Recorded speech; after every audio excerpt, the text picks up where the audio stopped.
భవిష్యత్తు మీదే, ప్రణాళికతో చదివితే విజయం మీదే.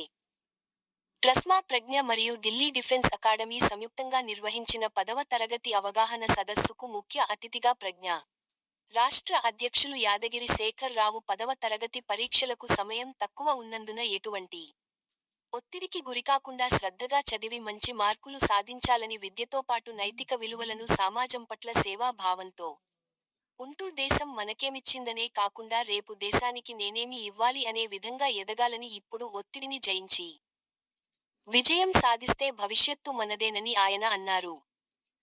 ప్రకృతి పట్ల ప్రజల పట్ల సమాజం పట్ల సేవా భావంతో ఉండాలని ఆయన పేర్కొన్నారు. 10వ తరగతిలో వచ్చే మార్పులే ప్రతిదానికి కొలమానంగా తీసుకుంటారు. కాబట్టి ప్రణాళికబద్ధంగా చదివి మంచి మార్కులు సాధించాలని సూచించారు. మరో ముఖ్య అతిథి శ్రీ దేవనాథ జీయర్ స్వామి విద్యార్థులను ఉద్దేశించి మాట్లాడుతూ విద్య నేర్చుకోవడమే కాదు విలువలతో కూడిన విద్యను అభ్యసించుడు అలవర్చుకోవాలని అన్నారు. మంచి గుణగణాలు మంచి ప్రవర్తన సమాజం పట్ల సేవాభావంతో ఉంటే జీవితంలో రాణిస్తారని మనను ఇంకొకరు అన్వయించేలా మన ఎదగాలని అన్నారు.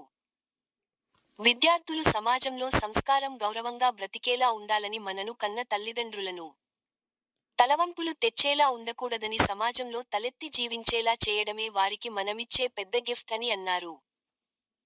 ఈ కార్యక్రమంలో సిరిసిల్ల జిల్లా తస్మా అధ్యక్షులు నాగుల శ్రీనివాస్ గౌడ్, ఇల్లంతకుంట ముస్తాబాద్, ఎల్లారెడ్డిపేట, వేములవాడ సంబంధించిన ట్రస్మా బాధ్యులు 1000 మంది 10వ తరగతి విద్యార్థులు, ఉపాధ్యాయులు పాల్గొన్నారు.